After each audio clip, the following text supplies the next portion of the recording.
చేస్తే నాలోనే నిజాయితీ లేనప్పుడు నేను నిజాయితీ గల ప్రభుత్వాన్ని ఎలా ఎన్నుకోగలుగుతాను? నేను ఆ మార్పు అనేది ప్రజల్లో రావాలి.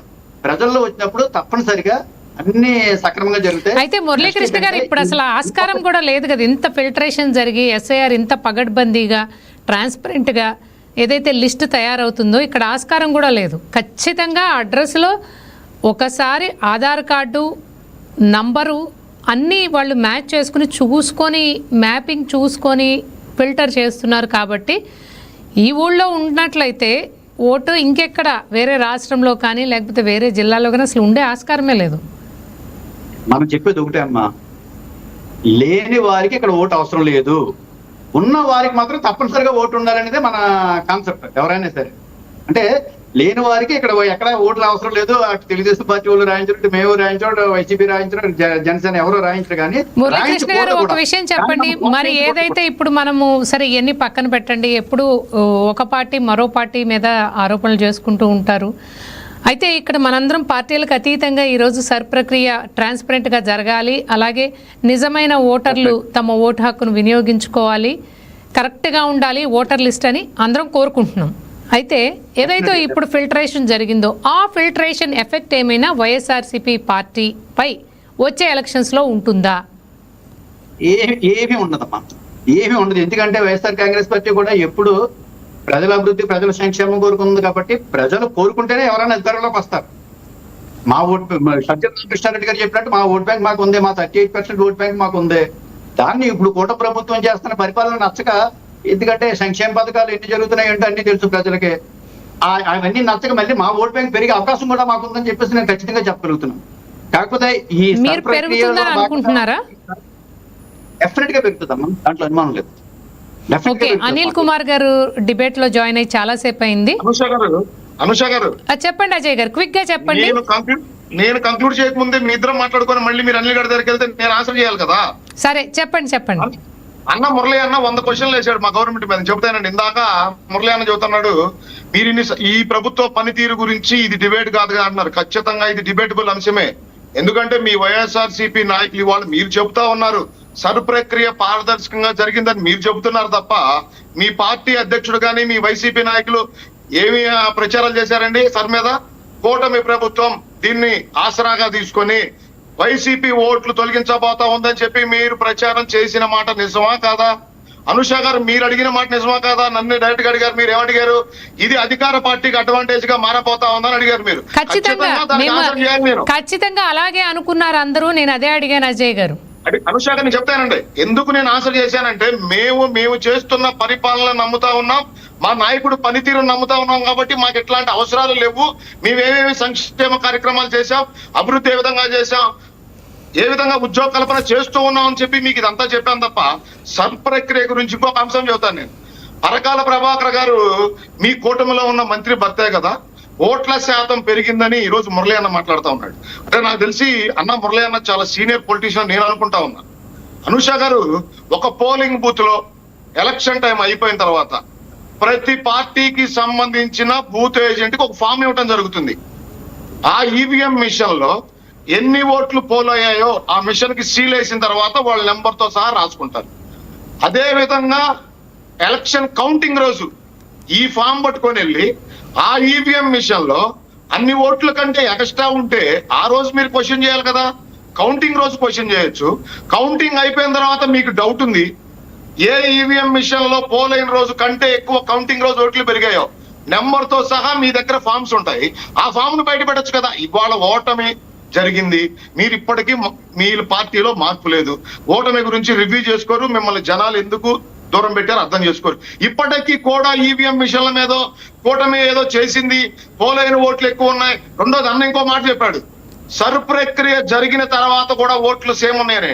నేను అందుకే వైసీపీ ఫేక్ పార్టీ ఫేక్ ప్రచారాలని చెబుతా.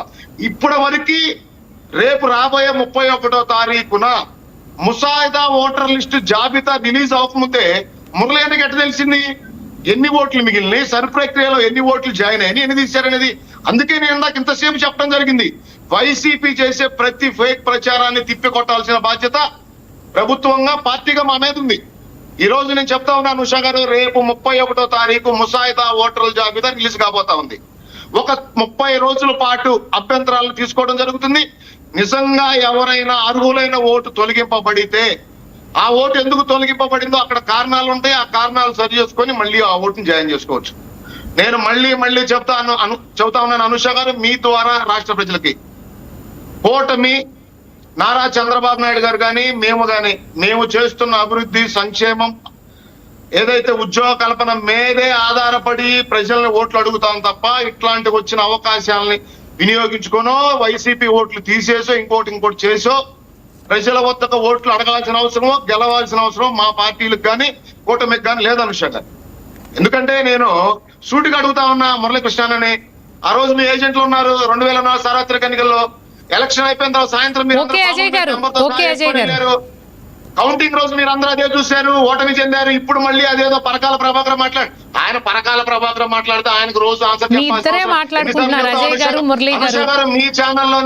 మీ ఛానల్లోనే క్లియర్ గా క్లారిటీగా చెప్పడం జరిగింది ఒక 4-5 సార్లు ఇదే అంశం మీద. మళ్ళీ మురళీకృష్ణ అదే అంశం మీద పరకాల ప్రభాకర్ చెప్పాడు, మా ఓటకు కారణం ఈవీఎంలే, మా జాతకాండం కాదు, మా విధ్వంసకర పరిపాలన కాదు, మా దోపిడీ విధానాలు కాదు, మా హత్యాకాండలు కాదు, ఇవన్నీ కాదని అన్న ఏదన్నా సరిదిద్దుకునే ఆలోచన ఉంటే అన్న ఇవాళ 11 ఉన్నాయి, రేపు 1 మిగులుద్ది. దయచేసి ఇప్పటికైనా మీ పార్టీ సరిదిద్దుకోండి, రివ్యూ చేసుకోండి. అజయ్ గారు ఎప్పుడో దాకొద్దు అన్న. అక్టోబర్ లోపు స్థానిక సంస్థ ఎలక్షన్ జరగబోతా ఉన్నాయి. మీ పనితీరేంటో, మీరే విధంగా ఈ రాష్ట్రానికి ఓడిపోయిన తర్వాత కూడా నష్టం చేస్తా ఉన్నారో, ప్రతి సంక్షేమ కార్యక్రమానికి అడ్డుపడతా ఉన్నారో, ఉద్యోగ కల్పనకు అడ్డుపడతా ఉన్నారో, ఈ రాష్ట్రానికి పెట్టుబడులు వస్తుంటే మీరు ఏ విధంగా అడ్డుపడతా ఉన్నారో, రాబోయే 3-4 నెలల్లో ఈ రాష్ట్ర ప్రజలు మరొకసారి మీకు ఆన్సర్ చెప్పబోతా ఉన్నారు. మీకు గట్టిగా చంపపెట్టు రాబోయే స్థానిక సంస్థ ఎలక్షన్ లో మురళి అన్న ఇది గుర్తుంచుకోవాలి. ఒక్క నిమిషం నేను మాట్లాడతాను, కొంచెం క్లారిటీ ఇస్తాను. ఏదైతే ఇప్పుడు 2014లో 2024లో మేము ఈవీఎంల మీద పెట్టాం, లేకపోతే ఇంకోటి పెట్టాం అన్నారు. 2019 ఎన్నికల్లో జగన్మోహన్ రెడ్డి గారు గెలిచినప్పుడు కూడా మీ పార్టీ నుంచి కూడా ఇవే విమర్శ వచ్చినాయి, ఈవీఎంలో తేడానే విమర్శ వచ్చినాయి. సోదరా, మీరు అజయ్ అన్న ఒకటి గుర్తుపెట్టుకోను మీరు. ఎందుకంటే ఒకటి మేము చెప్తలుచుకుంటున్నాం, మేము ఒకటే చెప్తున్నాం. ఏదైతే మాకు ఈ రోజు 11 ఇచ్చారని మీరు అంటున్నారు, 11 0 అవ్వకుండా చూసాం. 11 111 అవ్వచ్చు, లేకపోతే 151 అవ్వచ్చు. అది ప్రజలు తీర్పు చెప్తారు. ఎందుకంటే ఈ రోజు సంక్షేమ పథకాలు వైఎస్ జగన్మోహన్ రెడ్డి గారు ఇచ్చిన సంక్షేమ పథకాలు మీరు ఎన్ని అమలు పరుస్తున్నారో, ఎన్ని దాన్ని కంటిన్యూ చేస్తున్నారో ప్రజలు రాష్ట్రానికి ఏం సంక్షేమం అందించాడో, ఏం అభివృద్ధి అందించాడో అజయ్ గారు మురళీకృష్ణ గారు మన టాపిక్ పూర్తిగా డివేట్ అయిపోతుంది. అజయ్ గారు ఒక్కసారి మురళీకృష్ణ గారిని మాట్లాడనివ్వండి, తర్వాత అనిల్ గారు మాట్లాడతారు. మీరు సమాధానం చెప్పండి. ఈ రోజు రైతులకు ఎరువులు కూడా ఇవ్వలేకపోతున్నారు కనీసం మీరు. మురళీకృష్ణ గారు తప్పకుండా మనం ఆ టాపిక్ కి సంబంధించి మళ్ళీ డిబేట్ పెట్టుకుందాం. అజయ్ గారు కొంచెం అనిల్ గారికి ఛాన్స్ ఇద్దాం మాట్లాడడానికి. వచ్చి ఆయన జాయిన్ అయ్యి చాలాసేపు అయింది. అనిల్ కుమార్ గారు మీరు చెప్పండి. మనం చూసాం ఏదైతే డిజిటలైజేషన్ SIR డిజిటలైజేషన్ ప్రక్రియ పూర్తయింది అంటే అందులో చిరునామాలో లేని వారు లేకపోతే తొలగించాల్సిన లిస్టులో పెట్టిన ఓట్లు సుమారు 45 లక్షలు ఉన్నాయి. అయితే అది ఆ ఓట్లు కూడా 5 జిల్లాల ఓట్లు హైలైట్ అవుతున్నాయి ఈరోజు. తిరుపతి కానివ్వండి, ప్రకాశం జిల్లా, నెల్లూరు, కర్నూలు, ఇలా. అంటే ఈ లిస్టుని మనం ఎలా చూడాలి అంటారు? అలాగే ఏదైతే తిరుపతిలో జరిగిన బై ఎలక్షన్లు కానివ్వండి, లేకపోతే కడపలో జరిగిన ఎలక్షన్లు కానివ్వండి, మనం చూసాం ఓట్లు అంటే క్రాస్ చెక్ చేసినప్పుడు ఎలాంటి స్టోరీస్ బయటపడ్డాయి. అయితే ఈరోజు ఈ లిస్టు బయటపడిన వెంటనే ఈ ఓట్లన్నీ కూడా వైఎస్ఆర్సీపీ హయాంలో నమోదైన ఓట్లే అని చెప్పేసి ఒక విశ్లేషణ జరుగుతోంది పొలిటికల్ సర్కిల్లో.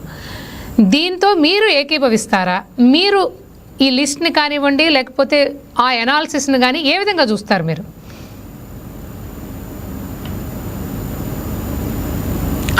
అనిల్ గారు మీరు మ్యూట్లో ఉన్నారు, అన్మ్యూట్ చేసుకోండి. వైకే టీవీ ప్రేక్షకులకి, ప్యానెల్ సభ్యులు మురళి అన్నకి, అజయ్ గారికి, అనుష గారు మీకు నమస్కారం.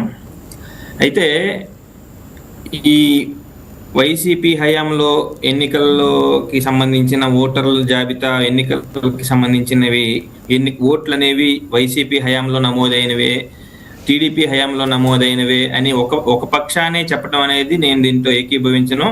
ఓట్ అనేది మీరు గమనించారంటే జనరల్గా 18 years దాటిన ప్రతి ఒక్కరిని 10th క్లాస్ సర్టిఫికేట్